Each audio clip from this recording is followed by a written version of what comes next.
어려운 기술도 쉽게 전달하는 쉐어드 IT 웨비나에 오신 여러분을 환영합니다. 저는 기업 IT 담당자 커뮤니티 쉐어드 IT 장도환이고요. 오늘은 비즈니스 노트북을 위해 한 단계 더 진화한 AMD 라이젠 7000 시리즈 프로세서라는 주제로 웨비나를 준비했습니다. 일반적으로 우리가 업무용 노트북을 고를 때 성능, 무게, 배터리 양 이런 것들을 유심히 살펴봅니다. 그런데 잘 아시겠지만 성능이 좋고 배터리 양이 많으면 노트북 크기는 커질 수밖에 없습니다. 크기가 커지면 무거워지니까 휴대성이 떨어지겠죠. 그래서 만약에 성능도 좋고 배터리도 오래 가면서 크기는 얇고 가벼운 노트북이라면 선택하지 않을 이유는 없을 것 같습니다. 이러한 노트북을 만들기 위해서 가장 중요한 것이 바로 프로세서입니다.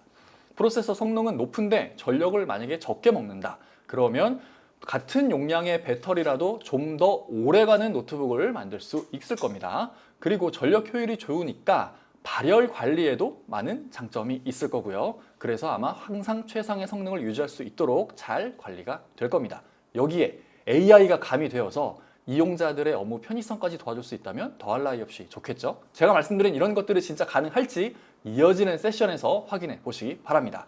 그러면 웨비나를 시작하기 앞서서 안내사항 몇 가지 말씀드리겠습니다. 오늘은 총 2개의 세션이 준비되어 있고요. 저희 준비된 세션 들으시는 동안에 궁금하신 것들이 생기실 수 있습니다. 그때마다 기다리지 마시고 우측 하단에 있는 지금 채팅을 하고 계신 채팅 아이콘 왼쪽에 있는 질문 아이콘을 클릭해서 질문을 남겨주시기 바랍니다. 그러면 준비된 담당자분들께서 답변을 달아드릴 예정이고요. 좋은 질문을 남겨주신 분들 중 5명을 추첨해서 치킨 기프티콘 드릴 거니 많은 질문 부탁드립니다.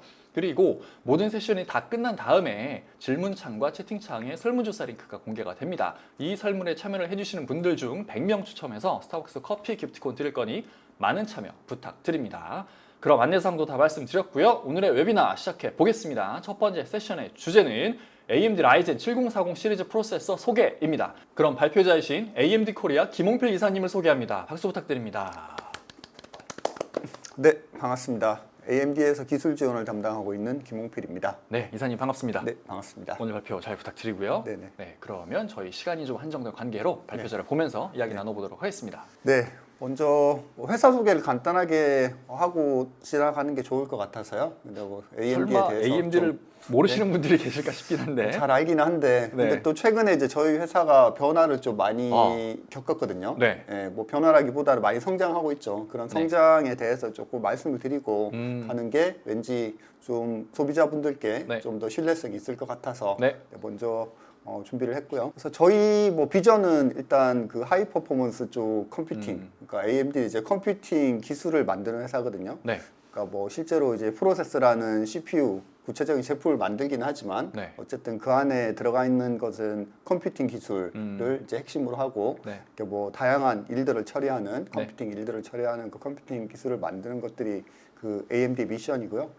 그래서 이러한 그 미션을 바탕으로 해서 어쨌든 소비자들에게 최고의 어떤 컴퓨팅 성능을 제공하는 걸 목표로 하고 있습니다. 그래서 저희가 최근에 좀 제품에 대한 포트폴리오가 많이 늘어났어요. 이유는 원래 이제 AMD가 한 50년 전부터 CPU, X86 CPU를 만들던 회사였는데 저희가 이제 중간에 그 구 ATI죠. 옛날에 그래픽을 만들던 ATI를 2006년에 제가 알기로 2006년에 이제 회사를 인수를 했어요.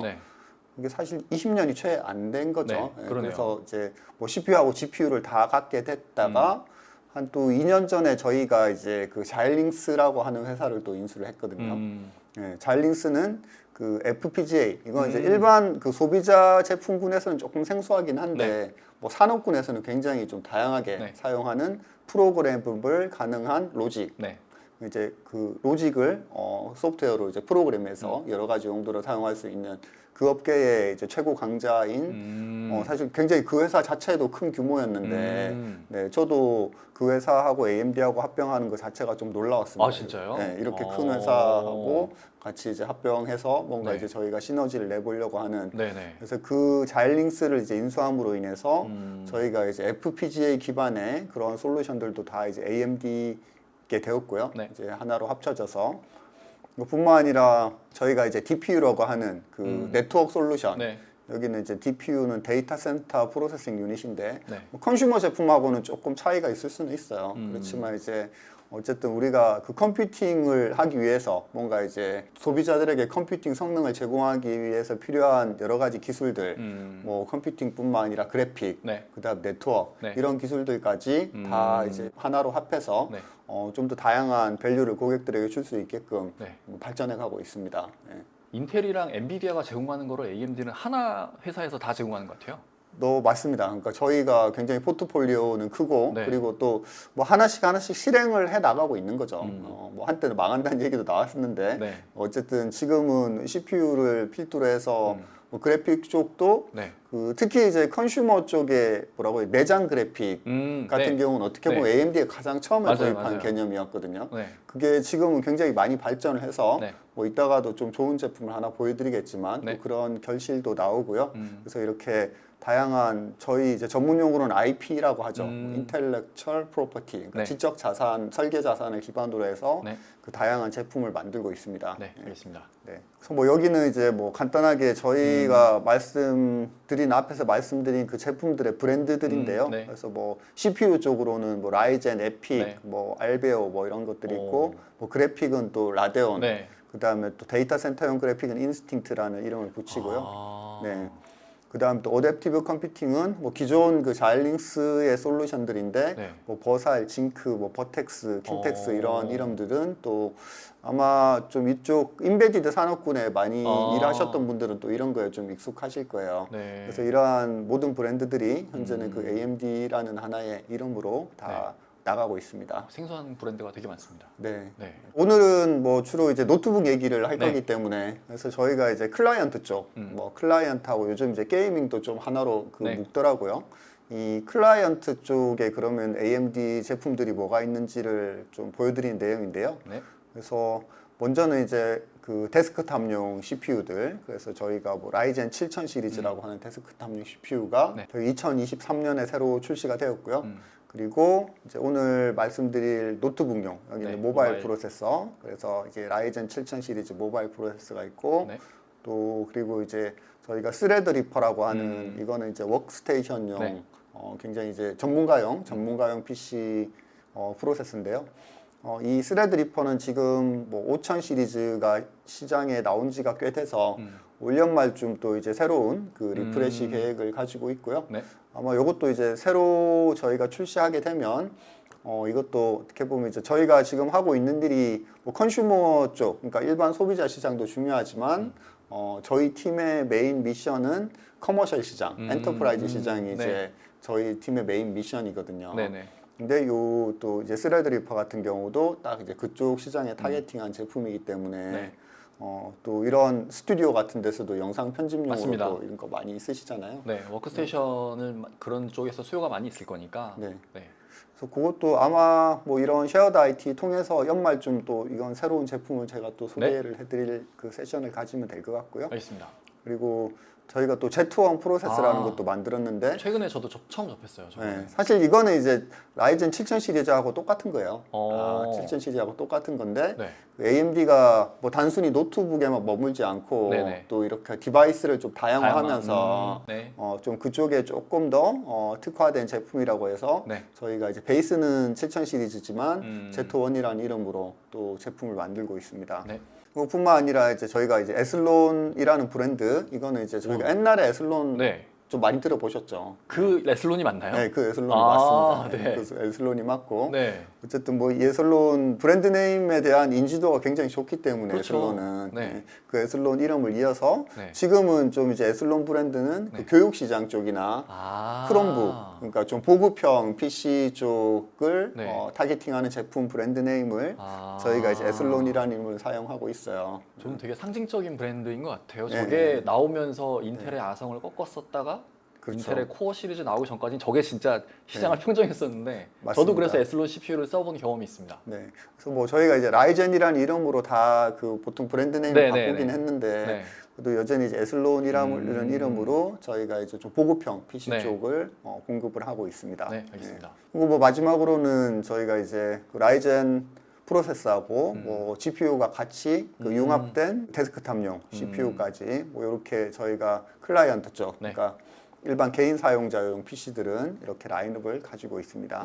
그래서 요거는 이제 뭐 서두에 이런 얘기를 많이 하는데요. 네. 이제 뭐 라이젠 프로세스가 그러면 지향하는 바는 무엇인가? 저희가 특히 이제 네. 그 노트북 쪽에서 네네. 사실 이런 기업용 PC들이 옛날에는 뭔가 이렇게 사무실에서 들고 나가면 안 된다. 맞아요. 그래서 맞아요. 보안이 보안 중요하다. 때문에. 그래서 데스크탑을 많이 선호를 했는데 네. 사실 최근 트렌드는 다 이제 노트북으로 거의 다 맞습니다. 가는 분위기거든요. 네. 네. 뭐 그렇게 함으로 인해서 뭔가 왜 그런지 또 그에 대한 요구사항들이 뭔지 뭐 그런 것들이 많이 나와요. 그래서 뭐 여기서 보는 거는 이제 뭐 가장 중요하게는 화상회의, 네, 화상 그렇죠. 관련한 원격 솔루션들이 사람들도 엄청 익숙해지고 네. 많이 사용하기 때문에 또 어떻게 보면 이제 노트북이라는 환경 거기에 최적화된 거거든요. 일단 거기에 또 적합한 방향으로 저희가 개발을 하고 있고 또 뭐 두 번째 이제 맥시마이징 ROI라고 하는 거는 뭐 어쨌든 굉장히 좀 좋은 가성비를 가질 수 있는 그렇죠. 뭐 그런 걸 추구하고 있고 그리고 이제 세 번째로는 저희가 이제 뭐 AI나 이런 다양한 기술들을 이용해서 뭔가 좀 새로운 걸 창조해낼 수 있는 네. 그런 방향으로 또 저희가 가고 있고요. 그리고 마지막으로는 최근에 이제 뭐 환경적인 요소 고려를 안 할 수가 없습니다. 요즘에는. 지속 가능성에 네. 대해서 엄청 많이 강조를 하고 있잖아요. 네. 약간 최근에 그 왜 애플 발표도 보면은 네. 기억에 남는 게 무슨 탄소 중립 뭐 그런 네. 얘기였어요. 진짜 엄청 강조를 하는 것 같아요. 요즘에. 네. 근데 뭐 사실 저도 이제 좀 뭐라고 해야 돼? 개인적으로 요즘 느끼는 거는 네. 여름에 너무 더워지잖아요. 네네 맞아요. 이게 뭔가 맞아요. 이게 좀 이상하다고 네, 생각이 느끼긴 하는 것 같아요. 느끼게 되는 것 같아요. 그러니까 네. 이게 실제로 이제 피부에 와닿는 시대가 그러니까요. 오는구나 네네. 그런 생각이 들고 네. 뭐 그런 거에 따라서 기업들도 당연히 이 분야에서 네. 이쪽에서 신경을 안 쓸 수가 없거든요. 네, 그러니까요. 당연히 해야 하는 일이고. 네. 그래서 AMD는 이제 그런 차원에서 어쨌든 전력 효율성, 뭐 전력을 좀 더 적게 쓰면서 네. 소비자들이 원하는 성능을 내주는 거, 그리고 뭐 지속 가능한 거, 서스테이너빌리티. 그래서 네. 저희가 이제 어떤 제품을 생산할 때 항상 환경적인 요소를 고려하고 네. 그런 부분을 추구하고 있습니다. 알겠습니다. 네. 서론이 조금 뭐 길다면 길었는데요. 어쨌든 저희가 이제 그래서 오늘 소개드릴 거는 라이젠 7040 시리즈라고 하는 그 CPU예요. 네. 이거는 이제 노트북에 사용되는 그 프로세서인데 네. 2023년 올해 라인업들은 저희가 이제 7000 시리즈라는 이름으로 다 출시를 하는데 그 중에서도 이제 7040 시리즈 맨 마지막에 있다가 좀 설명을 드리겠지만 네. 7040 이외에도 다른 뭐 7030, 뭐 20 이런 시리즈들이 또 따로 있기는 하거든요. 아, 네. 근데 이제 7040 시리즈는 2023년에 완전히 새로 나온 새로운 제품이 7040 시리즈고요. 제일 최신 프로세서라고 보면 되겠네요. 네, 그게 이제 7040 시리즈이고 네. 그래서 여기서 가지고 있는 특징들은 CPU 아키텍처를 이제 4세대로 네. 업그레이드를 했고요. 그리고 반도체 공정도 그 4나노 공정. 이쪽 그러니까 모바일 노트북에서 제일 실질적으로 공정을 앞서가고 있는 게 그 애플 맥북 프로세서가 네네네. 네, 3나노 공정, 네. 실리콘 3나노 공정으로 잘 네. 앞서가고 있고 네. 그 다음이 이제 AMD거든요. 아, 네. 그래서 뭐 기타 회사들보다는 네. 저희가 공정적인 측면에서 앞서가고 있고 그리고 저희가 이제 또 RDNA3라고 하는 그 그래픽 아키텍처를 이제 내장해서 여기 그러니까 CPU하고 같은 네. 원칩에 내장해서 그 제공을 하고 있고요. 그리고 이제 이번에 또 처음으로 저희가 그 AI 그 기능을 네. 칩에 같이 내장해서 오. 제공을 했습니다. 네. 그래서 이것도 마찬가지로 그 저희가 GPU를 그러니까 그래픽을 CPU에 이렇게 인티그레이트한 것도 네. AMD가 처음이지만 네네. 또 이런 AI 기술을 또 그 그래픽 그러니까 CPU 내장해가지고 네. AI 기능을 제공할 수 있게끔 AI 블락을 같이 어. 넣었습니다. 그래서 아마 그게 이제 이번이 저희가 처음에 새로 뭐 가장 크게 변화되는 내용이라고 할 수 있죠. 네. 뭐 이따가 자세히 설명해 주실 때 저도 질문 드리겠습니다. 네네. 그래서 여기는 저희가 라인업. 이제 기업용 프로세서는 저희가 이제 라이젠 프로라는 이름을 붙이는데요. 네. 오늘은 이제 기업용 노트북, 기업용 솔루션 소개 시간이기 때문에 네. 일반 컨슈머 사용자용은 이거보다 이제 제품 폭이 좀 더 넓어요. 그러니까 여기서는 이제 보면 뭐 라이젠 5, 라이젠 7, 뭐 라이젠 9 요 정도까지만 그 소개가 돼 있는데 네. 그러니까 일반 사용자용으로 제공되는 프로세서들은 뭐 라이젠 3도 있고 그 밑에 이제 에슬론 브랜드도 네, 있고 네, 네. 근데 일반 기본적으로 이제 기업용 솔루션으로 제공된 저희 이제 프로라고 붙어 있는 이름들은 라이젠 5급 이상으로 제공을 하고요. 그래서 크게는 보시면 이제 왼쪽은 라이젠 5, 7, 9에 그 뒤에 HS라는 이름이 붙어 있고, 그다음에 오른쪽은 라이젠 5, 7에 그 U라는 이름이 붙어 있잖아요. 오른쪽에 더 저전력 그렇죠. 프로세서인가 보네요. 저전력 이제 보통 오른쪽이 그냥 저희가 일반적으로 데일리로 사용하는 그 얇고 가벼운 노트북에 들어가는 그 CPU가 그 U가 들어가 있는 프로세서고요. 이제 HS가 붙은 거는 좀 더 고전력이지만 그 성능이 좋은 거. 그래서 이쪽은 주로 이제 모바일 워크스테이션이나 아니면 또 게이밍 그 랩탑, 게이밍 노트북에 게이밍 노트북. 그래서 이제 차이는 뭐 당연히 이제 HS 붙은 게 고전력이기 때문에 좀 더 성능이 더 좋죠. 그래서 여기서 보면 기본적으로 이제 클럭 차이가 좀 나고요. 그래서 여기는 코어는 또 코어 구성은 동일한데 클럭이 여기 뭐 4기가 베이스에 5.2기가까지면 여기 이제 3.3기가 베이스에 5.1기가까지 클럭이 높기 때문에 더 빨리 처리할 수 있고 뭐 여기 또 겉으로는 표기가 안 돼 있지만 내장 그래픽 성능도 HS 붙어 있는 제품이 내장 그래픽 성능도 더 좋습니다. 알겠습니다. 그래서 이렇게 그 저희가 기업용 그 프로세서 제품군으로 그 7040 시리즈를 이렇게 일단 제공을 하고 있습니다. 그리고 이 모든 모델들은 말씀드렸다시피 AI 기능을 다 이제 다 탑재를 하고 있고요. 이거는 뭐 간단한 그 시장에서 경쟁되는 제품들하고 간단하게 그 비교표인데요. 물론 뭐 AMD 기준이긴 합니다만 그래서 저희가 뭐 여러 가지 장점들을 갖추고 있다는 내용인데요. 그래서 여기서 보시면 이제 크게 4가지 항목을 가지고 얘기를 하고 있어요. 그래서 뭐 에브리데이 프로덕티비티, 그다음에 멀티태스킹, 뭐 파워 에피션시, 전력 효율, 그 다음에 배터리, 롱라이프 배터리 그렇게 4가지를 기준으로 봤을 때 저희가 이제 그 라이젠 7840U 앞에서 7040 시리즈 중에 라이젠 7 모델은 이 4가지의 장점을 다 고루 갖추고 있는데 이러한 기준으로 봤을 때 뭐 인텔 제품 라인업, 인텔도 보면 이제 뒤에 P가 붙어 있는 게 있고 U가 붙어 있는 것들이 있는데 이 라인업들은 조금씩 부족하다라는 거죠. 이제 AMD 7840U에 비해서는. 혹시라도 인텔 관계자분께서 보시면 오해하실 수 있는데 저게 X가 안 된다는 게 아닌 거죠? 그렇죠. 그러니까 조금 부족하다. 떨어진다. 그렇죠. 조금 떨어진다. AMD는 이렇게 골고루 장점을 갖추고 있는 거에 비해서 뭐 이렇게 좀 장점들이 조금 떨어진다. 뭐 그런 의미로 봐주시면 될 것 같아요. 다음은 경쟁사. 그래서 여기서는 1360 i7 모델들, 그 다음에 그리고 저희 라이젠 7 모델들하고 전반적으로 그 비교를 했을 때 일단 전반적인 성능에서 그 AMD가 앞서가고 있고요. 그래서 여기는 패스마크에서는 뭐 인텔이 좀 더 좋은 걸로 나오죠. 패스마크 멀티태스킹에서는. 근데 요거는 이제 그 1370P 같은 경우는 또 이게 이제 P코어, E코어 이런 것들이 있어요. 또 그래서 여기서는 고성능 코어와 저전력 조금 성능 낮은 그 코어를 2가지 하이브리드로 또 합해놨거든요. 그래서 이게 일단 코어를 굉장히 많이 넣어놔서 여기서는 그러니까 이 벤치마킹 상에서는 성능이 잘 나옵니다. 근데 또 오히려 이제 실질적인 그 어떤 어플리케이션 성능을 측정하는 건 요 PC마크라는 테스트가 좀 더 실질적인 환경에서 영향을 많이 받거든요. 그렇게 보시면 될 것 같고, 그래서 뭐 오버롤 하게는 저희 그 7840U가 평균적으로 성능이 좋은 걸로 저희가 그 테스트가 되고 있습니다. 일반적으로 이런 벤치마크는 자세한테 불리한 표는 빼잖아요, 보통은. 근데 지금 있단 말이죠, 지금. 조금 불리한 게 있는데 근데 그럼에도 불구하고 넣으신 이유가 저 오른쪽에 있는 PC마크 10 일반적인 부품 벤치마크 성능 말고 실제 성능에서는 우리가 앞선다. 그래서 일부러 넣은 게 아닌가라는 생각도 드네요. 네, 맞습니다. 그러니까 벤치마킹이라고 하는 것도 테스트하는 방법도 다양하고 또 뭘 테스트하느냐에 따라 다양하고 그래서 뭐 어떻게 보면 뭐 AMD한테 유리하게만 자료도 만들 수는 있어요. 근데 뭐 어쨌든 이 몇 가지들이 그래도 소비자들이 봤을 때 참고할 만한 것들을 기준으로 저희가 제시를 해야 되기 때문에 이렇게 다 보여드리고 넣어놓은 거고요. 그만큼 자신감이 있다라고 이해해도 될 것 같아요. 그렇죠.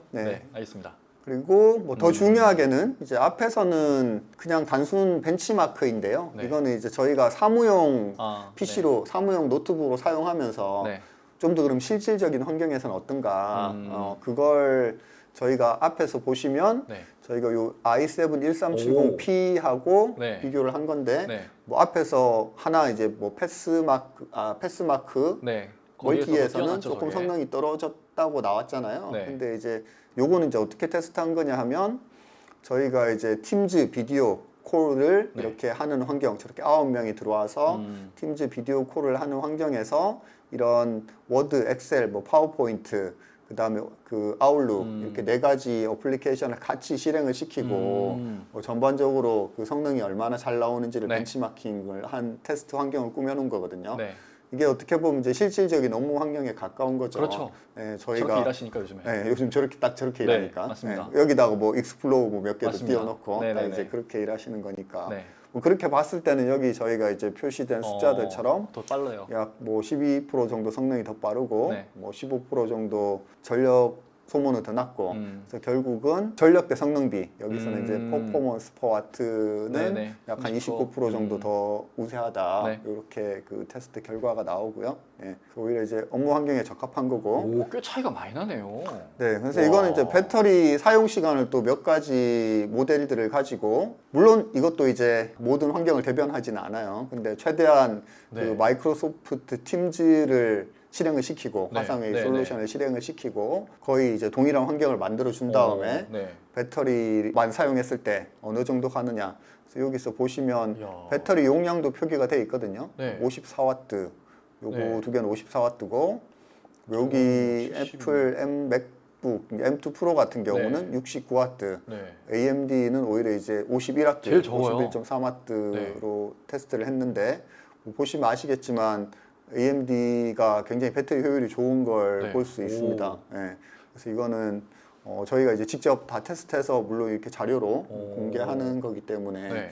네, 직접 테스트한 결과고요. 야. 그래서 배터리 효율이 뭐 저희가 좀 우수하다는 걸 이걸로 이제 보여드리고 있죠. 야, 뭐이 정도면 한 50% 넘게 효율이 좋은 것 같습니다. 용량이 맞습니다. 오히려 더 네. 조금 적은데도 불구하고 와, 대단하네요. 네. 그래서 저도 뭐 사실 노트북 요구보다 이전 세대기는 하지만 들고 다니는데 네. 굉장히 좋아요. 그래서 그냥 전원 안 꽂고도 그냥 거의 뭐게 업무용으로 사용할 수 있고 뭐. 네. 그러니까 이게 노트북 들고 다니면 스트레스 많이 받잖아요. 배터리 때문에. 아, 그럼요. 어딜 가면 무조건 네. 빨리 꽂아야 되고. 맞아요. 막. 예. 요즘에 저도 뭐 외근 나갔을 때 뭐 그런 일들 되게 많으실 겁니다. 워낙에 밖에서도 화상회의 많이 하시니까. 네. 그때 커피숍 들어가면은 전원 연결 가능한 자리부터 찾잖아요. 그렇죠. 근데 네. 뭐 요즘에 카공족부터 해서 얼마나 많습니까? 네, 차이 맞습니다. 찾기 어렵거든요. 네. 그래서 최신 기술을 탑재한 그 AMD를 구매하시기 바랍니다. 그래서. 네.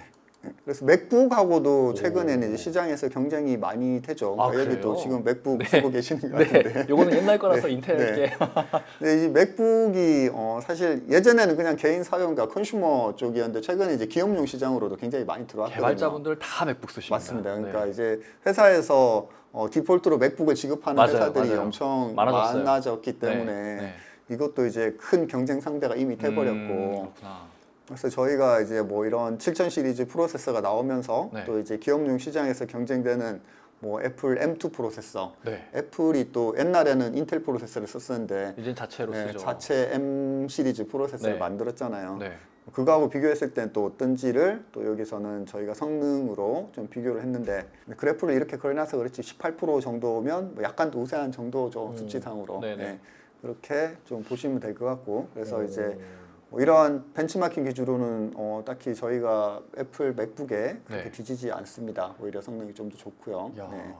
왠지 노트북 가격만 놓고 비교하면은 한 맥북 M2 프로가 왠지 한 2배는 더 비쌀 것 같거든요. 맞습니다. 그렇게 생각하면은 이건 엄청 이득이네요. 맞습니다. AMD께. 네. 그 다음에는 이제 앞서 그 어, 워크스테이션, 네. 모바일 워크스테이션용으로 그 HS 프로세서 말씀드렸잖아요. 네.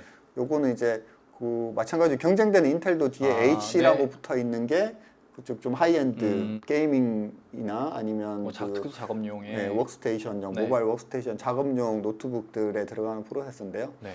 여기서는 이제 뭐 이런 CFD라든지 Vray, 뭐 몬테카를로, 뭐 램드 이런 것들 주로 이제 워크스테이션에서 좀 많이 활용하는 네. 그러니까 좀 헤비한 네. 뭐 프로그램들이죠. 그런 걸로 저희가 테스트 해봤을 때 네. 전반적으로 이제 AMD 성능이 뭐 우수하다 음. 뭐 그렇게 그 테스트 결과를 보여드리고 있습니다. 네. 네. 그리고 아. 뭐 마지막으로는 이제 내장 그래픽 성능이 오. 좋다는 걸 저희가 네. 이제 보여드리는 그 자료인데요. 네. 그래서 보시면 이제 여기는 요 구성이 뭐냐 하면 뭐 i7 1370P 더하기 그 RTX A500 그러기도 하고 그 라이젠 7 프로 78406 요 비교는 뭐냐 하면 그러니까 워크스테이션 중에서도 좀 로우엔드급이라고 해야 되나 일반 랩탑 중에서는 하이엔드인데 워크스테이션 중에서 조금 가볍고 그래도 워크스테이션 업무를 어느 정도 할 수 있으면서 들고 다니기 좋은 그쪽 세그먼트에 있는 제품들이 있어요. 이제 그런 쪽에는 보통 이제 그 인텔 그 CPU, 인텔이 들어가는 CPU는 저 엔비디아 RTX A500이라고 하는 보급형 그래픽 카드가 따로 들어가거든요. 이게 옛날 그 지포스 MX5였나? 뭐 그런 거랑 비슷하겠네요. 맞습니다. 네, 잘 아시네요. 네. 그런 거랑 비슷하게 최근에 이제 뭐 A500이라는 게 어떻게 보면 엔비디아에서 제공하는 보급형 그래픽 칩셋이죠. 노트북용. 노트북에만 들어가는. 네네네. 이제 그런 것들, 그러니까 저건 어쨌든 두 개를 써가지고 칩이 두 개가 들어가 있는 거잖아요. 어쨌든 외장 GPU잖아요. 그렇죠. 어쨌든 외장 GPU인 거고. 근데 AMD는 내장인데 더 좋네요. 네, 근데 AMD는 이제 인티그레이티드 된 저희 내장 그래픽 가지고만 저희가 이제 했을 때 뭐 어쨌든 성능이 저희가 더 우수하다라는 걸 좀 보여드리고 있는 내용입니다. 당연히 저 인텔이랑 엔비디아 같이 쓴 노트북이 두께도 더 두꺼울 거고 무겁겠네요. 그렇죠. 발열도 좀 더 많을 거고요. 네, 그러니까요. 칩을 두 개 구동을 하면 그래서 이런 내장 그래픽 성능이 좋아지면서 이렇게 좀 장점이 많아지고 있습니다. 그러네요. AI 나왔습니다. 그리고 다음으로 이제 뭐 최근 그 화두죠. 뭐 AI 얘기를 매일매일 수도 없이 많이 듣잖아요. 그래서 AMD도 이제 저희 노트북 프로세서에 이번에 처음으로 AI 그 엔진을 같이 빌트인 했고요. 그래서 뭐 이러한 AI 같은 경우는 최근에 뭐 당연히 화두가 되고 있고 그래서 뭐 가장 이게 또 붐을 일으킨 게 사실 작년까지만 해도 뭔가 이제 AI가 되나? 약간 이런 시각이 있는 것도 사실이었어요. 이게 되는 건가? 뭐 그런 시각이 있는 것도 그냥 딴 세상 얘기. 나랑은 관계없어. 그랬는데 뭐 챗GPT 나오고 그런데 갑자기 뭐 다들 아니 이제 챗GPT가 나오기 시작하면서 얘가 말을 하네. 뭐 약간 이렇게 그 되기 시작을 했죠. 근데 이게 여기서 보면 이게 뭐 이제 겨우 시작이라는 거. 뭔가 이제 AI가 AI 같이 하는 거는 사실 사람들이 느끼기엔 그게 처음이었으니까 좀 약간 충격적이었던 거고 오히려 또 나한테 뭘 해주니까 신기한 거죠 이게. 업무에도 도움이 돼 이제는. 그러니까 이게 뭔가 되는구나라고 하는 건데 맞습니다. 뭐 사실 여기서 이제 계속 발전을 하면 이제 지금 이제 텍스트 기반이긴 한데 그게 뭔가 음성 기반으로 되고 뭐 사람처럼 말을 하고 뭐 그게 또 조금 더 발전하면 영상 기반도 이제 될 수가 있는 거고 뭐 그렇게 발전 가능성은 무궁무진하긴 하죠. 그리고 더더욱이 또 이제 클라우드가 대세가 되면서 클라우드에서 뭔가 처리해서 개인들한테 뿌려주기만 하고 뭐 그런 건데 그럼에도 불구하고 또 뭔가 클라이언트 단에서 AI를 처리해야 될 일도 또 많아지거든요. 단순히 이제 뿌려주는 거는 데이터를 전달할 수 있는 이런 네트워크 대역폭이나 이런 게 또 굉장히 충분히 좋은 환경이면 클라우드를 다 구현할 수 있겠지만 또 그렇지가 않고 어떤 특정 워크로드들도 이 클라이언트 단, 그러니까 엔드포인트 단에서 뭔가를 또 해줘야 되거든요. 그래서 저희 이제 노트북에도 AI가 필요한 거고요. 그래서 그런 게 AI 스토리고 그래서 지금은 그래서 그럼 노트북에서 어떤 걸 가지고 AI를 사용을 하고 있나 그걸 말씀을 드린 건데요. 그래서 지금 이제 한정적으로 사용하는 건 사실 대부분 다 화상 솔루션에 그 사용을 하고 있습니다. 그래서 AI 알고리즘을 화상회의 할 때 이제 백그라운드 블러 처리해 주는 거, 내 얼굴만 나오고 뒤에 배경 날리는 거 있잖아요. 뭐 이런 쪽도 AI 엔진을 쓰고 있고, 그리고 뭐 오토 프레이밍이라고 해서 이 얼굴을 이제 가운데 이렇게 잘 또 맞춰주는 또 이런 기능들. 그리고 또 뭐 아이 게이지 커렉션은 저도 저거는 써보진 않았는데 화상회의 할 때 엉뚱한 데 보고 있으면 이렇게 나를 보고 있는 것처럼 이렇게 시선을 이렇게 또 AI로 처리해주는 진짜요? 이러한 기능들이 지금 현재 화상 솔루션에 탑재가 되고 있고요. 근데 사실 이거를 그 기존에 내장되어 있는 기존의 CPU나 아니면 내장 그래픽을 사용해서 이걸 처리할 수도 있기는 하거든요. 근데 그렇게 하게 되면 발열이나 이게 그쪽에서 부하가 많이 걸리기 때문에 그걸 이제 AI 엔진 쪽으로 털어줌으로 인해서 좀 더 이제 효과적으로 처리할 수 있는 이제 그게 현재까지 이제 이 노트북에서 AI가 구현된 정도라고 보시면 될 것 같아요. 지금 언급해주신 이 기능들이 네. 제가 알기로는 그 잘 나가는 화상회의 솔루션에서 제공을 하거든요. 소프트웨어 네, 맞습니다. 차원에서. 맞습니다. 근데 지금 말씀해주신 거는 그렇게 제공을 함에도 불구하고 그거를 CPU가 오롯이 혼자 다 하면 네. CPU에 부하가 많이 걸리니 맞습니다. 일정 부분을 칩 차원에서 도와줄 수 있게끔 설계를 했다라는 그렇죠, 거네요. 그렇죠. 그러면 네. 당연히 전력 효율도 적게 네. 될 거고. 네. 아, 알겠습니다. 네, 그래서 이제 그게 저희가 이제 요 랩탑에 AI 엔진을 탑재한 그 1차적인 네. 그 기능 구현이나 효과라고 보시면 될 것 같고요. 알겠습니다. 네. 이거는 이제 AMD가 나가고자 하는 방향인 아, 거기도 하고 네. 또 윈도우 OS가 나가고자 하는 방향이기도 해요. 네. 사실 예전에는 이제 PC 하면 거의 뭐 윈도우 OS인데 네. 여기도 마찬가지로 그 맥북이 들어오면서 네. 그 맥OS가 또 이 윈도우 시장을 또 잠식을 하고 네, 있거든요. 그렇죠. 네. 근데 거기서도 뭔가 새로운 걸 기능을 하고 뭔가 네네. 편하게 하는데 네. 이제 윈도우는 가만히 쓸수 마이크로소프트는 이제 최근 이 트렌드를 좀 보면 네.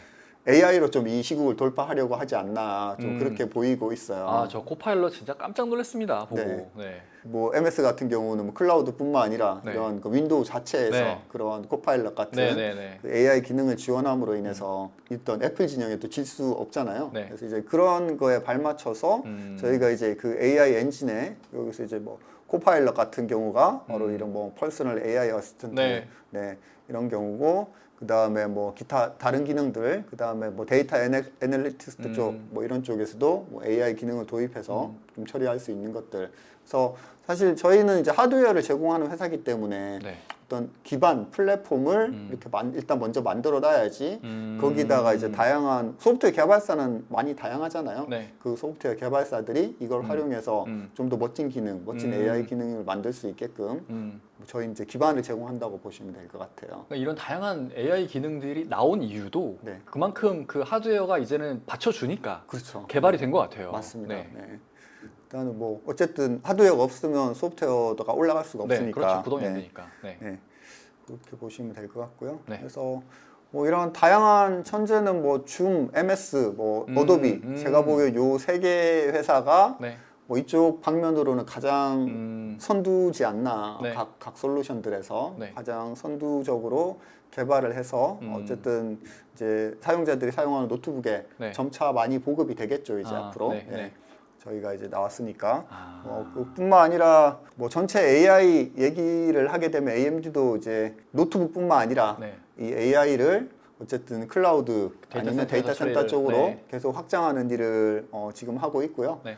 뭐 이 분야에서는 지금 뭐 아시겠지만 엔비디아가 굉장히 강자지만 네. 어쨌든 AMD도 이 AI 분야에 지금 엄청 많은 투자를 하고 있습니다. 그래서 뭐 클라이언트뿐만 아니라 뭐 데이터 센터 네. 혹은 뭐 그냥 엣지단에서도 저희가 이제 AI를 처리할 수 있는 네. 사실 기반 기술은 저희도 이제 다 가지고 있거든요. 네. 뭐 CPU, GPU 기술, 네. 그다음에 FPGA 기술도 네. 다 가지고 있기 때문에 AI 쪽도 저희가 뭐 하나에 가장 집중하고 있는 분야라고 할 수 있습니다. 알겠습니다. 네. 음. 그리고 노트북 포트폴리오를 좀 설명을 드리면요. 네. 일단은 커머셜 제품, 그러니까 저희는 이제 엔터프라이즈 제품 위주로 현재는 하고 있고, 네. 물론 앞에서 말씀드렸지만 컨슈머 제품 이거보다 훨씬 더 많습니다. 네, 네. 그래서 여러분들이 뭐 온라인 마켓이나 아니면 어떤 이제 PC 마켓에서 사는 제품들은 이거하고 좀 틀릴 수 있어요. 왜냐하면 그건 이제 개인 사용자들 네, 대상으로 네, 네, 나가는 네. 제품들이고 네. 이거는 이제 기업 고객들, 기업에서 사용할 수 있는 고객들용으로 나온 제품들이 뭐 현재까지 AMD 주로 이제 HP하고 그 레노버 제품을 통해서 저희가 그 출시가 되고 있고요. 그래서 각 그 제품군들에서 HP하고 레노버 기업용 노트북 중에서 뭐 하이엔드 제품군 예를 들어서 뭐 HP는 엘리트북 시리즈, 네. 800 시리즈 그리고 뭐 레노버는 이제 싱크패드 라인업들부터 해서 그 상위 라인업부터 이제 하위 보급형 라인까지 저희가 뭐 기업에서 사용할 수 있는 노트북 포트폴리오는 충분히 다 갖추고 있다고 보시면 될 것 같습니다. 엘리트북 드래곤플라이가 없는데 네. 지원 안 하나요 아직은? 드래곤플라이는 아직까지 얇은 그 네네 엄청 콤팩터, 얇은 네네. 엄청 얇은 그렇죠. 콤팩터 말씀하시는 거잖아요. 네네 맞아요. 거기는 아직까지 저희가 그 모델을 내놓지는 않고 네. 대신에 이번에 이제 저희가 그 HP하고 협력을 해서 네. 저희가 제트북 그 파워플라이라고 하는 라인업을 그 새로 내놓았어요. 처음 봤어요. 네, 저희가 이제 파워플라이라고 하는 라인업은 이건 좀 하이엔드 시장을 좀 네. 겨냥을 해서 네. 이거는 이제 뭐 모바일 워크스테이션 라인업으로 나오긴 했지만 네. 어쨌든 뭐 하이 퍼포먼스 노트북이라고 할 수 있죠. 네네네. 네. 저희가 그래서 이번에 그 Z북 시리즈, 뭐 파이어플라이하고 파워 시리즈를 이번에 네. 저희가 7000 시리즈를 탑재해서 네. 처음으로 출시를 하게 됐습니다. 다른 제조사 얘기긴 한데 그 델에서 저 프리시전이 모바일 워크스테이션인데 네, 네, 그들이 제일 강조하는 것 중에 하나가 우리가 세계에서 가장 얇은 경량화된 모바일 워크스테이션이라고만 얘기하거든요. 네. 저 이름도 파이어플라이니까 왠지 그 맞습니다. 매칭되는 제품인 것 같아요. 네네네 맞아요. 네. 그래서 그런 폼팩터의 제품군들도 충분히 이제 뭐 AMD에서 아까도 말씀드렸지만 내장 그래픽 성능이 워낙 또 뛰어나기 때문에 그것만으로 워크스테이션 작업을 할 수 있다. 네네. 네. 그렇게 경량화된 그 라인업도 내놓았고요. 이제 요 그 7040 시리즈는 네. 이제 HS 프로 세트를 탑재하고 또 여기는 그 외장 그래픽까지 같이 탑재를 해서 이건 좀 더 이제 하이엔드 제품군으로 저희가 출시를 했고 그리고 마찬가지로 이제 레노버에서도 그 모바일 워크스테이션 라인업들을 이렇게 P 시리즈로 그렇게 보유하고 있습니다. 알겠습니다. 네. 오늘은 뭐 7040 시리즈, 2023년에 새로 출시한 7040 시리즈를 이제 주로 말씀을 드렸는데요. 이제 2023년에 그 전체 7000 시리즈에 대해서 그냥 간단히 좀 소개를 드리고 마치면 될 것 같아요. 네. 그래서 오늘 보여드린 건 이제 피닉스라고 하는 저희의 코드네임 피닉스인 7040 시리즈고요. 네. 이거는 이제 기업용 솔루션 중에서도 뭐 좀 하이엔드 라인업 혹은 일반 소비자 제품군 중에서도 좋은 성능을 제공하는 라인업 쪽에 제공하는 게 피닉스 제품이고요. 네. 그 다음에 이제 위로 올라가 보면 저희가 또 드래곤 레인지라는 제품도 그 출시를 했습니다. 네. 이건 이제 HX 시리즈라고 한 드래곤 레인지라는 제품도 출시를 했는데 이건 이제 기업용 으로는 제공하기보다는 여기 이제 크리에이터하고 게이밍용 솔루션으로 진짜 극강의 그 극강의 성능이 필요한 쪽 세그먼트 쪽은 그러니까 노트북이 낼 수 있는 최고의 성능을 만들어 보자 뭐 이런 개념으로 저희가 이제 그 HX 시리즈를 만들었고요.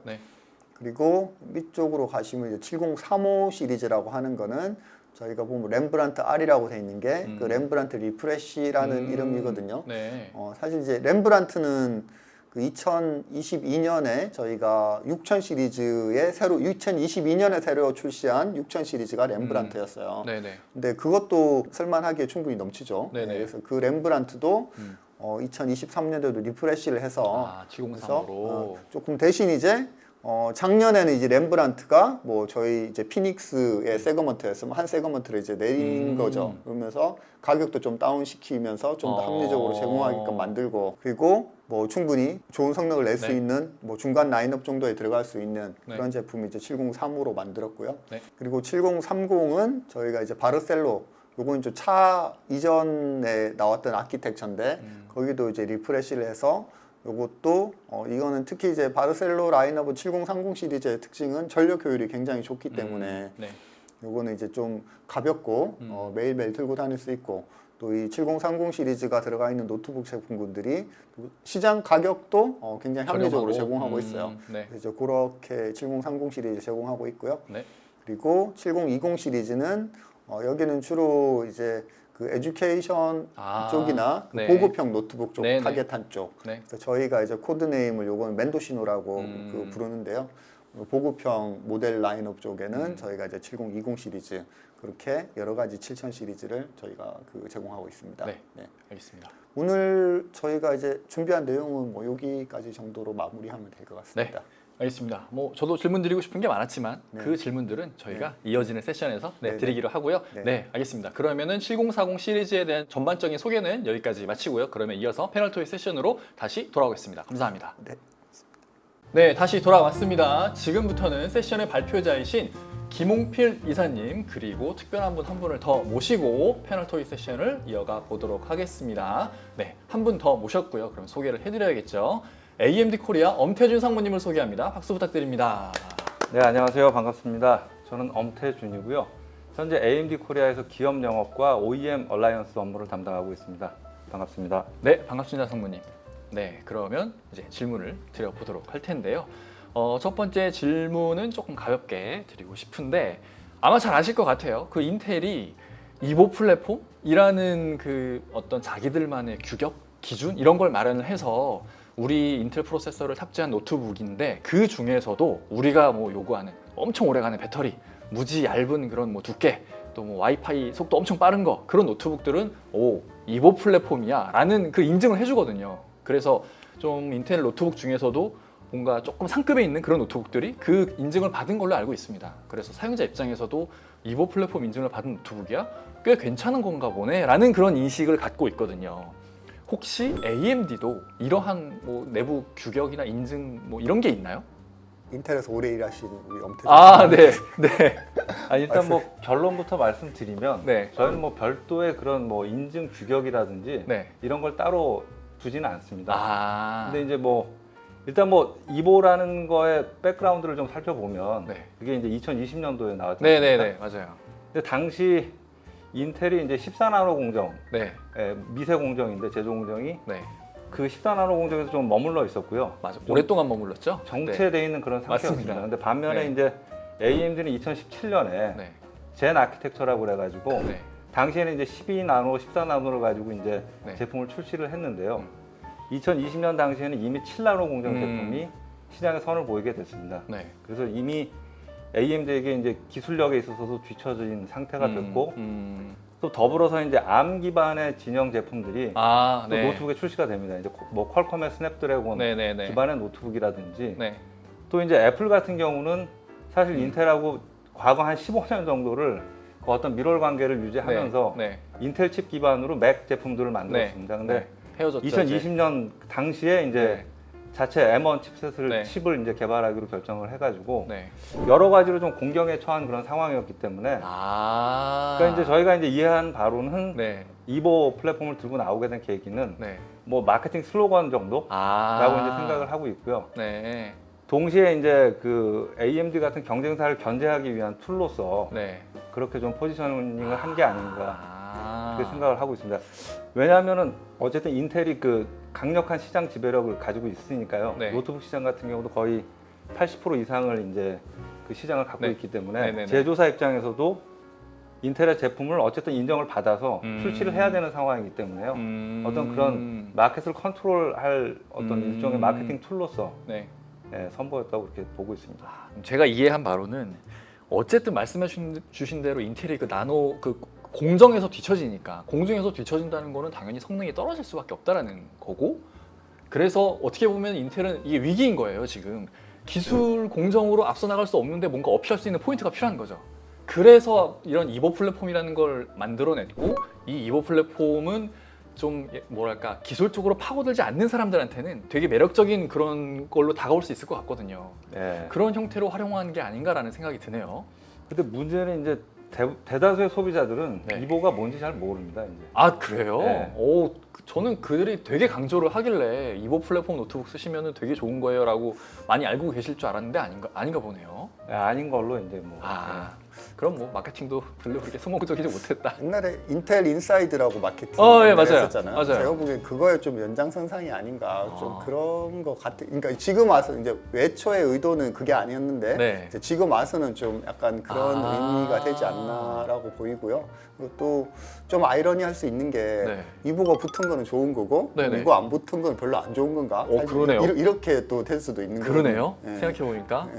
이게 인텔 인사이드는 어딜 가든 다 인텔이야라는 거를 이제 인지시키기 위해서 그렇게 한 건데 이보 플랫폼은 자기네들도 인정하고 급을 나눠버리는 게 되는 거니까 그렇죠. 오히려 더 안 좋을 수도 있겠네요. 그런 부작용도 있을 수도 있겠죠. 네, 알겠습니다. 다음 질문 한번 드려보겠습니다.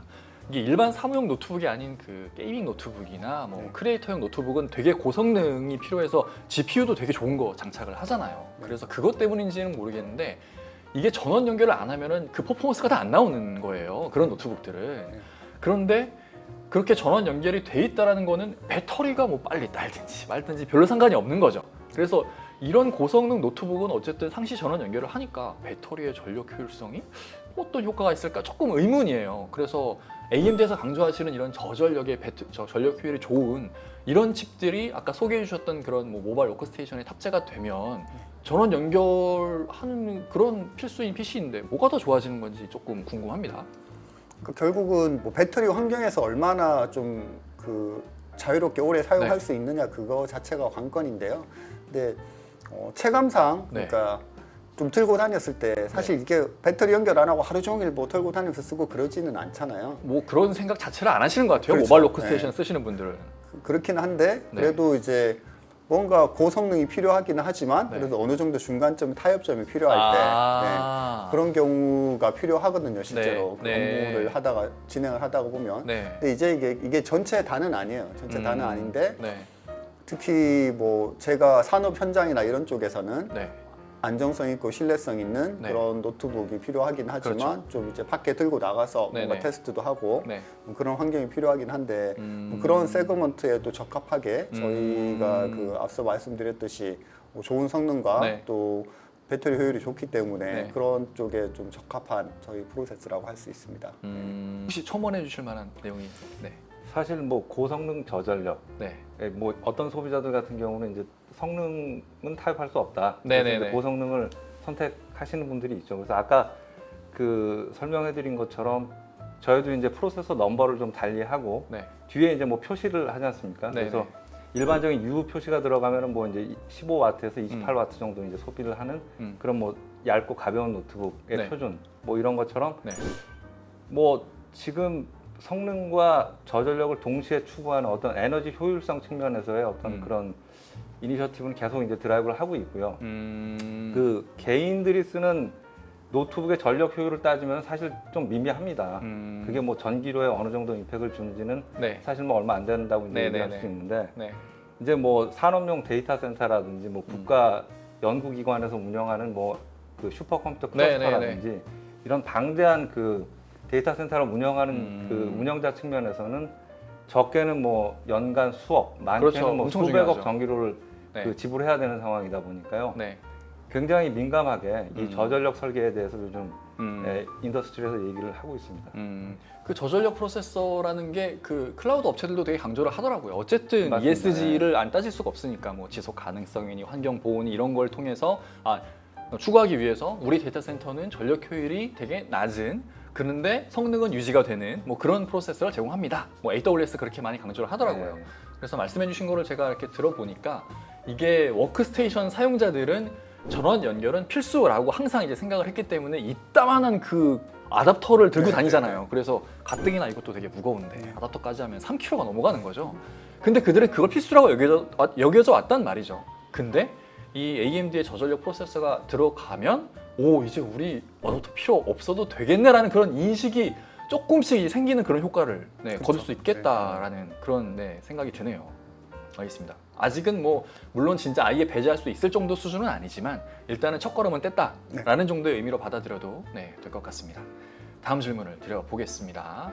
이 소개해주신 라이젠 이 모바일 프로세서가 저희 사무실에 있는 저 작은 아까 보셨던 발표자로 보셨던 저 작은 PC 저기에 라이젠이거든요. 저기에도 들어가 있고 제 데스크탑 사무실에도 이제 쓰고 있고 어쨌든 이렇게 폼팩터가 좀 되게 다양해진 것 같습니다. 그리고 마침 가져와 주신 요 정말 작은 요게 이제 PC잖아요. 여기에도 지금 이제 들어가 있단 말이죠. 그래서 드는 생각이 요즘에 이게 그 에이수스 로그 엘리 그건 맞습니다. 거죠. 이거랑 저기 레노버에서도 리전 고라는 그런 그거 이제 출시될 예정이고. 뭐 이런 휴대용 게이밍 PC에도 이제 탑재가 되는 것 같아요. 되게 좀 폼팩터가 되게 다양해지는 것 같습니다. 맞습니다. 데스크탑, 노트북에 이런 휴대용 PC까지 이렇게 좀 전통적인 PC나 노트북 외에 널리 되게 사용이 되고 있는 것 같은데 근데 이런 PC들은 인텔계 아니에요. 대부분 보면은. 그 비결이 뭐라고 생각하시는지 궁금합니다. 그러니까 이게 저도 요걸 이렇게 좀 만져보고 야 이게 되는구나 이런 생각을 했거든요. 이제 AMD 제품이긴 하지만 이게 이제 여기 들어가 있는 게 사실 오늘 계속 제가 많이 설명드린 7040 시리즈 이제 CPU가 또 그래픽 따로 없이 내장 그래픽만으로 해서 여기에서 그거 하나 들어가 있는 거거든요. 근데 이제 이게 저도 좀 이렇게 해보면 지금 뭐 여기 뭐 화면에 보이실지는 모르겠는데 저는 잘 보이는데 피파 온라인이라고 저기 넥슨에서 제공하는 PC용 그냥 게임이에요. 온라인 게임 PC용인데 이걸 제가 깔아서 한번 해봤어요. 근데 진짜 잘 되더라고요. 이게 그냥 아주 사용감이 좋고 진짜 이게 되는구나 싶더라고요. 그래서 뭐 오히려 사무용 노트북 그래픽 뭐 이렇게 좋다 얘기하면 사실 잘 못 느끼잖아요. 맞아요. 그러니까 뭐 그냥 그냥 쓰는 거 쓰고 엑셀 네. 쓰고 뭐 이렇게 맞아요. 파워포인트 쓰고 하면 체감도 잘 안 됩니다. 체감도 잘 안 되고 그렇다고 또 사무용 노트북 가지고 엄청 헤비한 그래픽 프로그램을 네. 돌릴 것도 아니고. 그렇습니다. 근데 이제 이걸 들고 나온 이유가 네. 이런 걸 또 해보면 아 확실히 이게 좋구나. 이건 바로 이제 체감으로 오니까. 네. 사실 이거는 이제 제가 팔아야 되는 제품 아닌데 그래서 그런 좀 뭐 상징적으로 좀 보여드리려고 이렇게 들고 나와 본 거고요. 네. 그래서 이게 뭐 전반적으로는 일단은 여러 가지가 다 되기 때문에 된 거죠. 일단 전력 효율. 네. 왜냐하면 이제 옛날에는 사실 이 정도 게임을 하려면 네. 거치형이어야 돼요. 데스크탑 이만한 거 놓고 네, 그래픽 네. 카드도 넣어야 맞아요, 되고 맞아요. 뭐 전기 꽂아서 네. 뭐 이렇게 해야 되는데 네. 이거는 그냥 이렇게 들고 다니면서 배터리로 지금 네. 뭐 이렇게 성능을 낼 수 있으니까 네. 이것도 만들 수 있었던 이유가 사실 그래픽 성능이 안 좋으면 절대 게임을 못 하거든요. 그렇죠. 네. 그리고 뭐 계속 말씀드린 내장 그래픽 성능 네, 네, 네. 여러 가지 요소들이 다 충분히 돼야지 이 결과가 나오는 거고 그리고 제품 관점으로 봐서도 네. 최근에 이런 제품들이 또 뭔가 좀 인기를 얻기 시작했어요. 그러니까 네, 사실 맞아요. 이쪽이 없었거든요. 네. 없었던 이유가 받쳐줄 하드웨어 이런 네. 프로세스가 없었기 때문에 네. 이게 성공을 하지 못했던 거죠. 시도는 제가 알기로 시도는 굉장히 한 10년 전부터 많이 했던 걸로 알고 있어요. 네. 그러니까 네네. 뭔가 UMPC라는 이름도 있어요. 네, 맞아요, 맞아요. 네, 들고 다니면서 뭔가 네. 이렇게 좀 할 수 있는 네. 것들. 근데 이게 한 작년인가 재작년인가 그 스팀에서 이렇게 스팀덱 나오면서. 스팀덱이라고 네네네. 그게 나오면서 네. 이 시장이 생기기 맞아요, 시작하는데 맞아요. 네. 어떻게 보면 그 스팀덱에도 이제 AMD 프로세서가 들어가 있거든요. 아, 그런가요? 네, 아. 그 스팀덱에서 이제 되는구나 저게. 네. 해서 이제 그 스팀덱은 어떻게 보면 이제 게임을 위한 게임 전용으로 그렇죠. 전략적으로 이제 그 스팀이라는 회사에서 만든 건데 네. 이제 이 시장에 기존의 전통적인 PC 업체들 그러니까 뭐 아수스나 아니면 뭐 레노버나 이런 쪽도 아 저게 되는구나 하고 이제 뛰어드는 네. 거죠 이제. 네. 그리고 실질적으로 제가 알기로 아수스에서 이런 제품을 낸 게 이번이 처음인데 그러니까 이게 네. 게임기 형태를 낸 게 처음인데 네. 어쨌든 반응이 좋고 이거 완판돼 갖고 구할 수도 없어요, 지금. 네, 반응이 좋고 그러니까 또 연이어서 네. 아마 레노버에서도 곧 제품이 출시가 될 것 같은데요. 그것도 동일하게 이제 AMD 이 7040 시리즈 그 제품이 들어간 것들이고요. 그래서 뭐 이쪽은 보시면 아시겠지만 거의 이제 좀 모바일 게이밍 쪽은 네. 사실 이제 AMD 프로세서가 거의 표준이 돼가고 있는 그런 쪽이라고 보시면 될 것 같아요. 이게 저기 뭐야? 테슬라 차량에도 원래는 그 테슬라 그 시스템에 인텔 아톰 칩이었대요. 아 맞습니다. 근데 그게 저기 라이젠으로 바뀌면서 네네네. 세상에 테슬라 차량에서 막 이런 콘솔 게임이 돌아가는 게 막 네네네. 시연이 되고 막 그러더라고요. 네, 맞습니다. 그렇게 또 그 어떤 UI UX도 되게 빠릿빠릿해지고 네네. 그런 거 보면은 이건 뭐 일반적인 우리가 자주 사용하는 뭐 플레이스테이션이나 저 엑스박스에도 이미 그 저기 라이젠 뭐 네, 저기 맞습니다. 커스텀 프로세서 이게 네네. 들어가고 테슬라에도 들어가 뭐 이런 UMPC에도 들어가 뭐 되게 다양하게 들어가는 것 같아요. 왜 인텔은 못 들어가나 뭐 저기 말씀해주신 걸 들어보면은 어쩔 수 없이 성능이 떨어지기 때문에 안 들어간다고 봐야겠네요. 더 중요하게는 모바일 디바이스인데 전력 효율성이 사실 더 중요하거든요. 그게 제일 중요하겠군요. 네, 이게 뭐 배터리를 탑재하긴 했지만 배터리를 무한정 늘릴 수도 없는 거고 그렇죠. 뭐 들고 다니면서 쓰려면 사실 이것도 이제 막 게임만 막 이렇게 하면 그렇게 배터리가 오래 가지는 않죠. 많이 사용을 하는데 그래도 어느 정도 이렇게 네. 좀 할 수 있을 만한 정도가 올라왔다는 거는 네. 제가 앞서 말씀드렸지만 아 이게 되는구나. 네, 좀 그렇게 느꼈습니다. 네. 이게 이런 그 게임을 전원을 연결해서 한다고? 그러면 거치형이랑 다를 게 뭐야? 라고 생각을 할 것 같아요. 그래서 반드시 이렇게 휴대용으로 써야 되는데 그러려면 이제 배터리가 제일 관건이니까 네. 근데 배터리 무한정 때려 박는다고 오래 가는 것도 아니고 네. 그래서 배터리 전력 효율이 좋아야지만 이게 구현이 가능한 건데 그게 지금 되는 게 AMD밖에 없으니 네. 그래서 AMD 프로세서가 탑재가 되는 거로 봐도 되겠네요. 네, 맞습니다. 잘 정리해 주시네요. 아, 네. 알겠습니다. 이어지는 질문이 될 수 있을 것 같은데 제가 개인적으로 게임을 좀 많이 하기도 하고 집에 콘솔도 있고 해서 관심이 되게 많거든요, 이 분야에 대해서. 근데 제가 이렇게 좀 흘러가는 걸 보면은 어쨌든 과거에는 무조건 거치형이었잖아요. 그래서 뭐 집에다 이렇게 TV에 연결해서 하는 그런 거밖에 이제 없었는데 닌텐도 스위치 덕분에 이런 휴대용 게이밍 시장이 완전히 열린 것 같아요. 네. 그리고 실제 그 콘솔 기기에도 판매량이 뭐 닌텐도 스위치 훨씬 더 많고 그런데 이제는 이런 로그 엘리부터 스팀 덱부터 우리 이제 게임 이런 휴대용 PC에서도 닌텐도 스위치보다 훨씬 더 좋은 퀄리티로 즐길 수 있게 됐어 라고 새로운 시장이 열린 거죠. 근데 아마 최근에 기사 보셨겠지만 플레이스테이션 그 소니에서 PS 포탈이라고 이제 네, 새로 내놨는데 그거는 리모트 전용이란 말입니다. 이 기기에서 플레이스테이션 5급의 성능이 당연히 안 나오니까 그냥 저 스트리밍으로 땡겨다가 그냥 게임만 하게 하는 거예요. 근데 아시겠지만 삼성 TV에도 클라우드 게이밍 모드가 있어서 삼성 TV에서 그런 콘솔 게임을 클라우드로 땡겨서 할 수 있게 해주더라고요. 네, 그런 거 보면은 나중에 거치형 콘솔은 사라지고 왠지 저런 TV나 대형 뭐 그런 화면에서 클라우드로 게이밍하는 세상이 좀 열리지 않을까라는 생각이 드는데 아시겠지만 그런 실시간 스트리밍은 GPU 역할은 별로 없습니다. CPU 역할이 되게 중요하거든요. 그래서 이런 TV에 보면은 요즘 TV에 뭐 저기 중국의 뭐 미디어텍인가 그런 되게 안 좋은 거밖에 안 들어가 있어서 되게 빠릿빠릿하지 않고 느려요. 그래서 그런데 AMD 칩 들어가면 되게 좋을 것 같은데 아직 그런 TV는 못 본 것 같거든요. 혹시 미래에 이런 TV나 클라우드 게이밍 쪽에 AMD 프로세서가 탑재될 그런 가능성이 있을지 좀 궁금합니다. 일단 클라우드 쪽에는 이미 탑재가 됐었고요. 그 클라우드 데이터 센터 쪽이요? 네, 데이터 센터. 네. 이제 뭐 구글 스테디아라고 들어보셨을 건데. 근데 그거 잘 안 됐잖아요. 네, 잘 안 됐고. 안타까워요. 그거는 이제 AMD GPU가 들어가서 구글에서 클라우드 게이밍 구현했던 게 이제 구글 스테디아였고요. 거기 이제 데이터 센터용 저희 GPU가 구글 스테디아에 들어갔었고. 그리고 뭐 사실 이제 AMD는 아니지만 지포스 나우라는 그 클라우드 게이밍 플랫폼도 있기는 있어요. 그리고 뭐 MS 계열에도 그 게임 클라우드 게이밍 서비스가 있고. 있죠. 근데 이게 아직까지는 그렇게 성공적이지가 못한 것 같아요. 그러니까 클라우드로 게이밍을 구현하는 것 자체가 이게 아무래도 로컬에서 실행을 시키는 거 하고 어떤 이런 인풋 딜레이라고 해야 되나? 그 네트워크 딜레이가 있기 때문에 이게 어떤 사용자 경험을 그렇게 만족스럽게 만들어주지 못하는 것 같아요. 사실 그거는 이제 제가 보기엔 그래픽 기술로 극복되는 건 아니고 어떤 커넥티비티, 네트워크 기술로 좀 극복이 돼야지 그게 될 것 같고요. 그럼에도 불구하고 말씀하셨다시피 이러한 그 다양한 분야에서 어떤 TV에서 이렇게 클라우드로 하는 거, 뭐 이렇게 간단한 기기에서 클라우드로 하는 거는 계속 시도는 되고 있죠. 그러니까요. 그래서 뭐 그런 일환에서 사실은 국내 굴지에 혹은 세계 굴지의 TV 업체가 한국에 있잖아요. 거기에서 이제 저희 쪽에도 이제 연락이 왔었어요. 아 진짜요? 예, 그런 말씀하신 그런 아이디어로 TV에서 이렇게 구현을 해보고 싶다.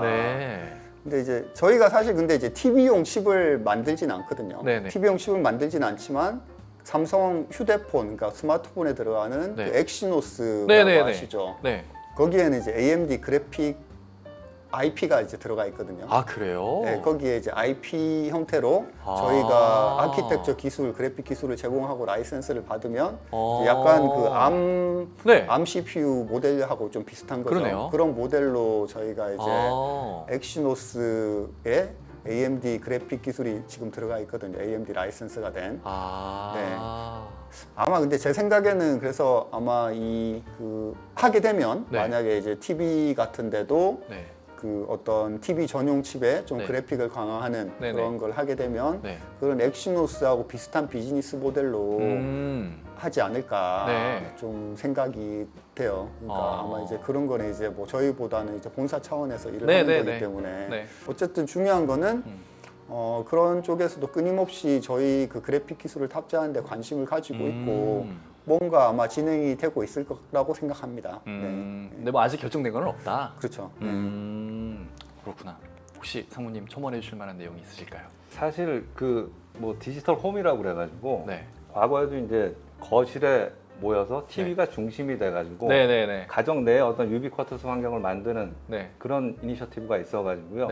뭐 디지털 홈 워킹 그룹이라는 그런 협의체도 또 출범을 했었고 그런 시도들은 있었는데 사실 뭐 2007년 애플 아이폰 출시 이후에는 그런 것들이 그냥 소리 소문 없이 그냥 사라졌거든요. 개별적으로 그냥 그 활동하는 걸로 뭔가 이렇게 바뀌었네요. 그러니까 뭐 휴대폰도 그렇고 태블릿도 그렇고 이게 뭐 개인화 개별화되다 보니까 그 사실 지금도 가정에서 거실에 모여가지고 TV 보는 그런 풍경들은 이미 뭐, 사라진 지 오래인데요. 저희 집도 마찬가지고. 저희도 그렇습니다. 거실 TV가 없어요. 저희도. 그래서 뭐 등장했다가 사장됐다가 요건 이제 다른 얘기인 것 같아요. 이제 그때 그때의 어떤 그 추구했던 그 방향하고는 좀 다른 얘기인 것 같은데 그렇게 보고 있습니다. 저는 조금 이제 다르게 생각하는 이유 중에 하나가 어쨌든 지금 TV가 저는 다시 뜨고 있다고 생각하거든요. 그 뭐 OTT 영향도 있고 그렇죠. 이런 콘솔 영향도 있고 저는 OTT 영향이 제일 크다고 보는데 어쨌든 컨텐츠 소비하기에 이게 아이패드 작잖아요. 스마트폰 작은데 큰 TV로 보면 이게 실감 나다 보니까 더더욱 큰 TV들이 좀 더 이제 많이 팔리고 각광받고 있는 것 같아요. 그래서 TV 회사들도 다 대형화 이렇게 추구하고 있고 좀 더 좋은 화질에 좀 더 빵빵한 음질에 이렇게 제공하고 있는데 근데 그 TV들이 저는 OTT나 이런 거 즐기는 데 있어서 조금 불만족스러운 게 이게 반응이 좀 굼떱니다. 그래서 저는 개인적으로 정말 빠릿빠릿한 OTT 전용으로 애플 TV를 써요. 만약에 TV에 제가 LG TV 쓰는데 LG TV가 빠릿빠릿하면은 굳이 이걸 애플 TV를 왜 안 씁니다. 근데 이제 그게 TV에 들어가 있는 칩 성능이 떨어지니까 저는 그렇다라고 생각을 하거든요. 근데 그런데 막 테슬라처럼 AMD 라이젠 딱 들어가면은 야 이건 뭐 TV 엄청 이제 빵빵하니까 그런 컨텐츠 소비용으로는 훨씬 더 좋아지지 않을까라는 이제 기대감, 희망사항 때문에 그런 질문을 한번 드려봤어요. 얘기가 맞는 게 네. 제가 뭐 아까 이렇게 저한테 좀 연락이 오셔가지고 네네네. 그쪽 그 개발자 분들이랑 좀 얘기를 나눠본 바로는 네. 그쪽 이제 TV 개발자분들도 동일하게 똑같은 고민을 하고 계시는 거예요. 그러니까 뭔가 그 어쨌든 칩 성능을 높여야 되는데 TV에 네. 들어간 칩 성능을 네. 높여야지 그런 네. 게 되는데 네. 이걸 어떻게 높일 수 있을까? 네. 그래서 이제 그런 거에 많은 부분을 차지하는 게 그래픽적인 요소들이거든요. 네. 그래서 어쨌든 그 좀 더 좋은 그 그래픽을 탑재하는 네. 걸 네. 굉장히 많이 고민을 하고 있습니다. 그럼 더더욱 이제 AMD처럼 칩의 내장 그래픽 기술이 좋은 회사들이 앞으로도 좀 더 이렇게 많은 선택을 받을 수 있지 않을까 싶네요. 네, 알겠습니다. 마지막 질문 하나 드리고 이제 마무리하면 될 것 같은데 ARM 기반의 그 스마트폰용 프로세서가 점점 성능이 이제 높아지면서 자기네들의 칩을 이제 좀 더 크기가 큰 기기에 이제 탑재를 계속 이제 하고 있잖아요. 제일 좋은 사례가 아무래도 아까 말씀하셨던 애플 이제 실리콘 네. 칩일 것 같은데 근데 반면에 이런 뭐 인텔이든 AMD든 이런 데스크탑 프로세서를 취급하시는 그 회사에서는 점점 칩을 소형화시키면서 작은 기기 쪽으로 탑재하려는 이렇게 길을 걸으시는 것 같아요. 그래서 이게 ARM은 저기 밑에서 위로 올라가고 AMD나 인텔은 위에서 밑으로 내려오는 것 같아서 결국에는 이게 만나는 것 같거든요. 그래서 제가 좀 자료를 찾아보니까 작년 기준으로 ARM 노트북의 점유율이 13%나 된대요. 이게 되게 많이 올라온 거라고 이제 보여지는데 그렇다면은 결국 미래의 AMD의 경쟁자는 이게 인텔이 아니고 ARM 진영이지 않을까라는 생각도 좀 들더라고요. 그래서 어떻게 생각하시는지 좀 궁금해요. 이 AMD 모바일 프로세서의 뭐 로드맵이나 미래 전략 차원에서 진짜 이런 ARM 프로세서를 뭐 취급하는 뭐 퀄컴이나 이런 데를 경쟁사로 인식하고 계신지 뭐 미래에 어떤 식으로 대응을 해 나가실 계획인지 그게 좀 궁금합니다. 네, 그 13%의 사실상 거의 다가 네. 이제 애플이거든요. 아 그래요? 네, 그 13%의 거의 다가 애플이고 그건 그만큼 이제 그냥 ARM의 점유율이라기보다는 이제 애플 점유율이네요. 맥북의 점유율이 그만큼 올라왔다는 얘기인 거고요. 네. 실제로 그 퀄컴이 들어간 퀄컴 ARM 기반의 퀄컴이 네. 들어간 노트북도 출시는 하긴 했는데 그 서피스 고? 네, 굉장히 미미합니다. 네네네. 실제로 시장에서는 미미하고 성능이 너무 떨어져요 여전히. 성능적인 측면도 있기는 한데 네. 근데 결국 이제 호환성이라는 게 있거든요. 호환성. 네. 이게 이제 노트북 시장은 사실상 OS가 네. 맥쪽 OS 아니면 윈도우 OS 이렇게 두 네. 가지로 갈리잖아요. 네네. 근데 이제 맥 같은 경우는 거기에만의 특별한 것이 그렇죠. 있고 특성이 있고 네. 또 애플에서 OS를 다 개발하기 때문에 그걸 이제 ARM 전용으로 만드는 거에 있어서 그쪽 마음대로 할 수 있는데 네. 이제 윈도우는 과연 이제 MS에서 X86을 버리고 ARM으로 갈까? 지금까지 몇십 년간 쌓아온 게 있는데 물론 이제 어느 정도 호환은 되기는 하겠지만 네. 이게 그렇다고 X86을 버리고 다 ARM으로 갈 만한 그거는 아니거든요. 아, 네. 그래서 아무래도 윈도우를 ARM 기반, 그러니까 ARM CPU 기반 환경에서 네. 윈도우를 구동해서 네. 사용하는 거는 소비자들한테 아직까지 그렇게 만족스럽지 못할 거라고 보고 있고요. 근데 그게 그렇다고 그러면 이제 그게 한 뭐 단기간에 한 1, 2년, 2, 3년 안에 그렇게 기존에 이제 X86 CPU 기반에서 윈도우 구동하든가 하고 뭐 ARM에서 구동하든가 하고 뭐 소비자, 사용자 경험이 똑같이 올 수 있을까? 그렇게 생각해보면 그것도 제가 보기엔 좀 아닌 것 같거든요. 물론 이제 ARM이 그 성능도 많이 올라오고 네. 전력 효율도 좋고 네. 하지만 네. 결국은 그 X86의 모든 그 명령어 셋들, 인스트럭션 셋을 다 소화할 수 있는 환경이 되지는 않거든요. 태생 자체가 틀리기 때문에. 뭐 심지어는 이제 똑같은 인텔하고 AMD하고 똑같은 X86이고 다 똑같이 되는데 또 인텔만 쓰다가 AMD 쓰면 뭔가 호환성 안 된다라는 그런 얘기도 많은데 이게 이제 거기서 ARM으로 가게 되면 더 그런 게 많겠네요. 더 그런 게 많죠. 그래서 뭐 그러니까 처음에 ARM 전용으로 이제 포팅된 그 OS들, 뭐 예를 들어 안드로이드 OS나 이런 것들은 태생 자체가 그거기 때문에 거기서 이렇게 어떤 에코시스템을 계속 쌓아 올리고 충분히 많이 빌드업을 해가지고 뭐 하긴 한데 사실 이 노트북 환경은 애초가 이제 윈도우 기반이었거든요. 이제 거기서 쌓아 올려진 거여서 그걸 이제 단기간에 무너뜨리기엔 제가 보기엔 쉽지는 않아 보입니다. 하긴 그 저기 뭐야 삼성 휴대폰의 그 덱스 모드 그것도 나온 취지가 이제 스마트폰으로 일반 노트북의 업무를 대신할 수 있습니다라는 걸 보여주기 그렇죠. 위해서 나온 거였는데 써본 사람들은 아실 거예요. 못 씁니다 이거. 아직은 쓸 수 있는 정도는 아닌 것 같아요. 그들의 강조를 하긴 하지만 그래서 이사님이 생각하시기에는 뭐 그런 시도들은 있으나 아직은 갈 길이 멀다라는 거고 저는 진짜 아까 말씀하신 대로 정말 암이 그동안 X86이 수십 년 동안 쌓아왔었던 그 생태계만큼 정말 안정적인 또 다른 생태계를 구축하지 못하면은 칩 성능이 아무리 좋아도 그거 갈아타기 쉽지 않겠네요. 그렇죠. 뭐 오히려 가능성이 더 큰 거는 그 오히려 이제 안드로이드는 사용자들한테 익숙하기 때문에 안드로이드를 완전 데스크탑화하는 뭐 약간 뭐 그런 프로젝트들. 그게 이제 대표적인 게 크롬 OS, 크롬북은 오히려 큰 성공을 거뒀잖아요. 크롬북은 우리나라에서는 좀 보급이 미미한 것 같긴 하지만 외국 쪽에서는 그렇죠. 교육기관으로 엄청나더라고요. 맞습니다. 크롬이 오히려 생태계를 더 많이 쌓았고 그거는 이제 어떻게 보면 이제 암 쪽 진영의 강세를 가질 수 있는 진영인 거죠.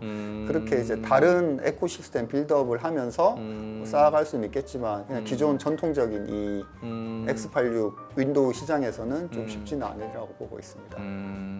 그럼 AMD 입장에서도 딱히 뭐 암을 견제해야겠다는 그런 생각은 안 하고 계시겠네요. 회사 분위기로 봐서는 그런 것 같아요. 그렇구나. 근데 왜 엔비디아는 그렇게 암을 먹으려고 그렇게 그 노력을 하는 걸까요? 그거는 이제 X86 라이센스는 인텔하고 AMD 이외의 회사는 가질 수가 없기 때문에 어쩔 수가 없어서 대안을 찾는 거네요. 그렇죠. 가질 수 있는 그 CPU 컴퓨팅 아키텍처를 가질 수 있는 방법은 그거 하나밖에 없거든요. 그렇구나. 알겠습니다. 혹시 상무님께서 더 첨언해 주실 만한 내용이 있을까요?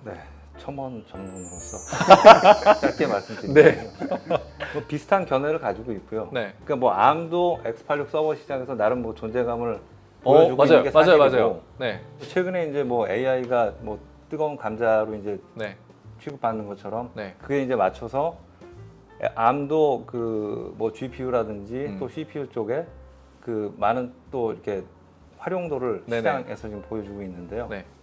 근데 이제 계속 그 얘기한 것처럼 ARM 진영하고 X86 진영 자체가 그 DNA가 다릅니다. 그리고 뭐 이코시스템도 다르고 여러 가지 넘어야 될 선들 그 벽들도 많기 때문에 어쨌든 뭐 이렇게 크로스되는 부분은 있겠죠. 근데 궁극적으로 AMD 입장에서 ARM 진영이 우리의 경쟁사다라고 그렇게 포지셔닝 하진 않고요.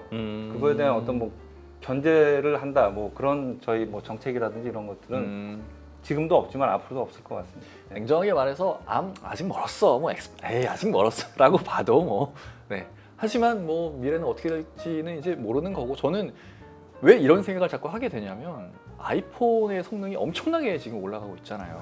엊그제 발표한 거에서도 제일 인상적이었던 게 세상에 여기 지금 로그 엘리에서 돌아가는 그런 게임들이 아이폰에서 돌아가는 거예요. 물론 그거는 엄청난 최적화가 있었기 때문에 그게 이제 가능하다라고 보는 건데 그렇게 정말 아이폰에 들어가는 그런 칩도 암이니까 그게 계속 이제 올라가면 애플의 목표가 그거잖아요. 아이패드가 노트북 대체하는 게 그들의 목표인데 점점 올라오고는 있거든요. 성능 자체는. 근데 아직 말씀하신 대로 에코시스템이 아직 잘 안 돼 있기 때문에 그걸 못 넘어오는 거라고는 보는데 성능은 진짜 언젠가는 따라잡을 수 있겠구나. 그런 뭔가 변화가 있지 않을까라는 생각에서 드렸던 질문인데 AMD에서는 아직은 그렇게 보고 있지는 않다라고 정리할 수 있겠네요.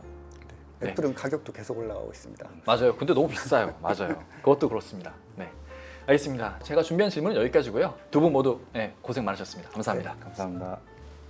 네, 이것으로 준비된 모든 세션이 끝났습니다. 지금 채팅창과 질문창에 설문조사 링크가 공개가 됐을 겁니다. 예고해드린 대로 설문조사에 참여를 해주시는 분들 중 100분 추첨해서 스타벅스 커피 기프티콘 드릴 거니까 많은 참여 부탁드립니다. 네, 이것으로 저희 웨비나를 마치겠습니다. 남은 시간도 즐겁게 보내시길 바라고요. 저희는 이만 물러가겠습니다. 감사합니다.